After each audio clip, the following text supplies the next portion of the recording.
Каяктагын айтпай туруп туруңузчу. Жумушка кечигип атам. Балам, seni sağındım. Seni менен баарлашууну сагындым. Азыр уулум турганча уйсай коёюн. Уулум каймакты жакша көрөт эле. Азыр турса каймакты көрүп сүйүнүп кетет болуш керек. Жаңы каймакты ысык нан менен жеген башкача да. Уулум кичинесинде ушинтип жейт эле.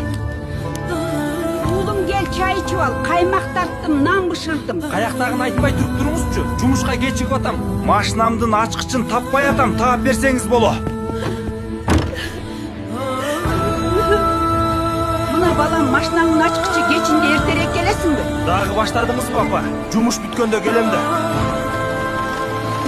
Эненин көңүлүн кайтарбачы балам. Кайненеби жүрөт да апа, байкуш бол. Ооба, сиз айткандай үйдөн деле чыкпай коюп атам. Мен турганча уйду саап, нанды жаап коет. Эмнегедир жүрөгүм башкача болуп атат. Чалсам такыр эле албай атат.